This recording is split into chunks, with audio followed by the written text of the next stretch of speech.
In this video, we'll be looking at functions of the form f of x equals x to the power of n. We'll be graphing them and learning about some of their properties. The graphs of these functions will have two general shapes depending on the exponent n. We'll first be looking at the case where n is an even number. When n is even, we're looking at functions like f of x equals x squared, or x to the fourth power, or x to the sixth power, and so on. What we'll do is look at the graphs of these functions using a graphing calculator. Let's use Desmos to help us visualize things. For example, if we plot the f of x equals x squared function, we end up with a parabola shape that we're familiar with. It has a U shape. But now let's change this to x to the fourth power. We see that it has a very similar shape. It still has a U shape. Changing it to x to the sixth power, we still see something similar. If we change it to x to the eighth, we see another U shape. So in general, when we have x to an even power, we see these U shapes as our graphs. So now let's talk about some of the properties that we're seeing with these graphs. First, because we have these U-shapes, we see that for these functions, they are symmetric with respect to the y-axis, which makes them even functions. Next, let's talk about the domain and range of these functions. The domain is all real numbers because we can plug in any input we like into our function. The range of this function is going to be the interval 0 to infinity. For all of our U-shapes, there is a lowest point on the graph at the origin, and that y value is 0. And when we trace our graph to the left and right, the graph goes up indefinitely, so that's why our range goes from 0 all the way to infinity.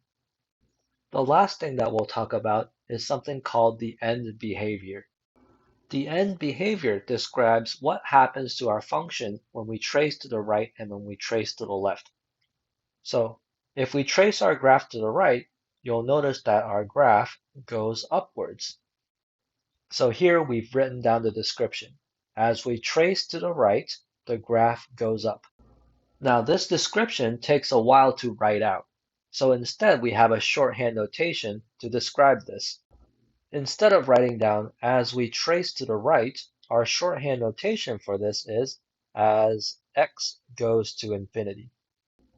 This is because as we go towards the right in our graph, we're looking at larger and larger x values. Next, instead of writing down our graph goes up, we write in shorthand notation, f of x goes to infinity. This is because if we describe our graph going up or down, we're saying what's happening to the y values. Our graph going up means our y values are getting larger and larger. And because y values correspond with outputs of the function, we write f of x goes to infinity, which means our outputs or our y values are getting larger and larger. So altogether, we have as x goes to infinity, f of x goes to infinity. So now let's think about the behavior of our function when we trace to the left. So looking at our graph, tracing to the left, we see that our graph again goes up. So again, writing this out, we would say that as we trace our graph to the left, our graph goes up.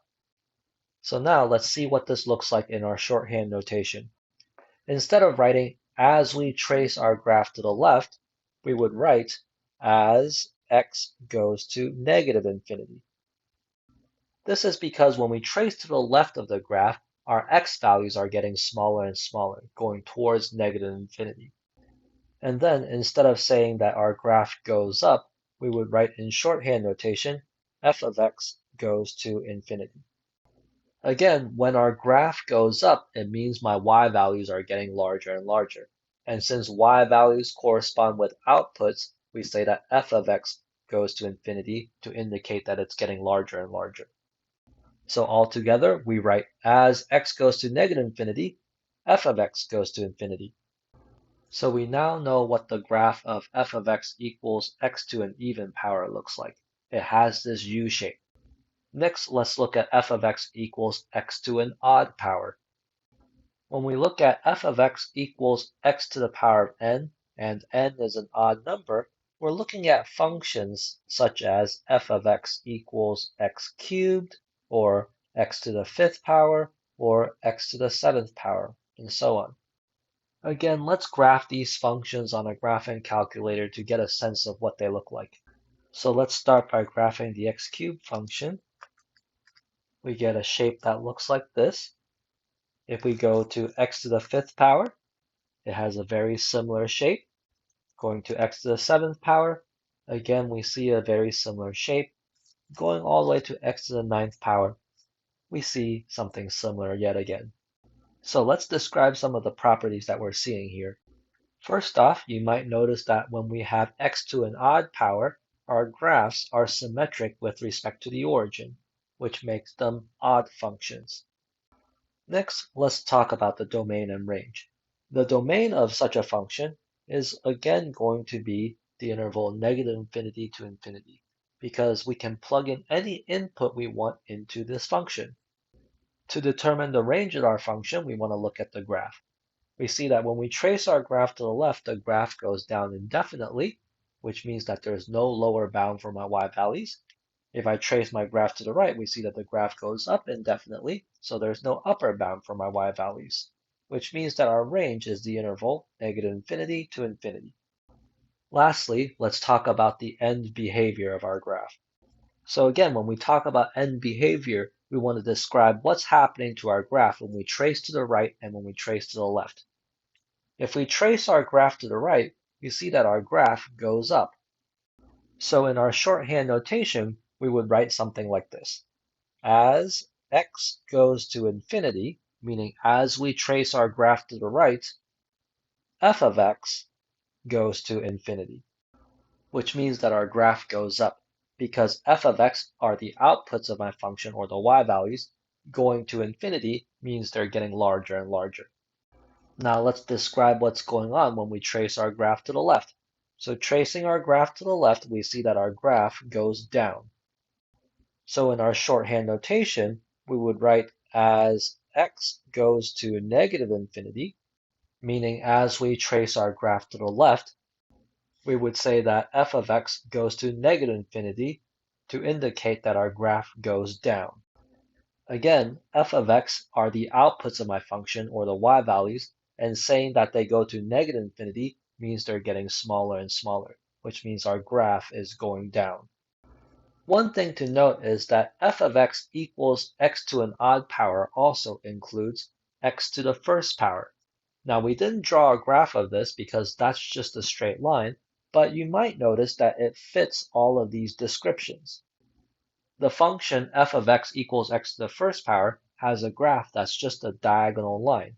It is symmetric with respect to the origin. Its domain and range are both negative infinity to infinity.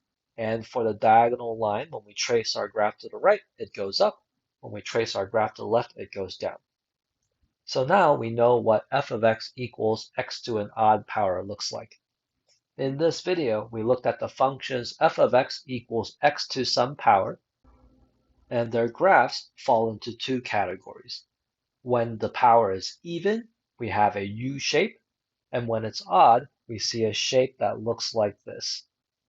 We looked at the properties of these functions, and we also talked about the end behavior, which is what happens to the graph when we trace to the right or when we trace to the left. Now, it's important to know the end behavior of the functions in this video, because in our next video, we'll want to determine the end behavior of more complicated polynomials, and those will depend on what we learned here.